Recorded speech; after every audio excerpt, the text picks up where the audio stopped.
Слаб одзив на вакцинација во Македонија. Иако вакцината штити од тешки форми на болести, па дури и смрт, некои родители натаму одбиваат да ги вакцинираат своите деца или ја одлагаат вакцината.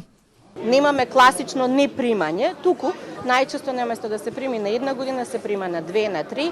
Тоа е некое ајде ќе кажеме шпекулација помеѓу здравствените работници кои што дели ја советуваат детето да прозбори, да проводи и слично, кое што нема никаква научна оправданост. Дополнително во тој период го ставате детето во ризик, дека кога ќе се најде во средина во која што се повеќе имаме невакцинирани деца, може да биде изложено на инфекцијата со морбили. 2018 година и почетокот на 2019 година тој процес излезе од контрола и беше неопходно сериозно ангажирање на целокупниот здравствен систем со цел да може да постигнеме бројка од 95% на вакцинираност. Единствено бројката од 95% на вакцинираност ви гарантира дека и при појава на вакви случаи нема да имате епидемија. За важноста на вакцините и апелот за поголема вакцинација алармираше и Фондот за деца на Обединетите нации.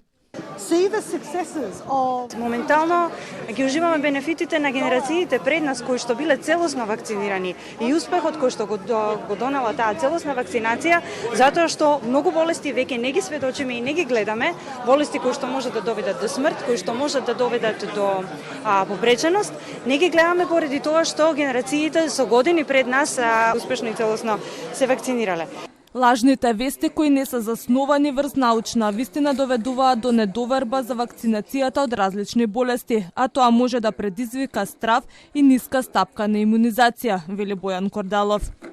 Ако се гради недоверба кон докторите, ако се гради недоверба кон здравствениот систем, тоа не е недоверба кон политичарите, тоа е недоверба кон луѓето кои што се грижат за нашето здравје, за здравјето на нашите деца, за здравјето на нашите блиски. И сета таа недоверба на крајот може и ќе донесе до тоа да дел од луѓето се плашат, не одат на лекар, не ја пијат потребната терапија и на крај може да доведе до фатални последици. Во државата Скопје и Струмица се дел од градовите со помала стапка на вакцинираност, додека Кочани е градот кој има најголема стапка на вакцинирани. Иако надлежните апелираа, извештајот за задолжителна имунизација не ја утврдил стапката од над 95% од населението кое треба да биде вакцинирано. Ова беше кажано на денешниот брифинг со новинарите кој го организираше Министерството за здравство, а на тема редовна вакцинација на децата, факти и дезинформации.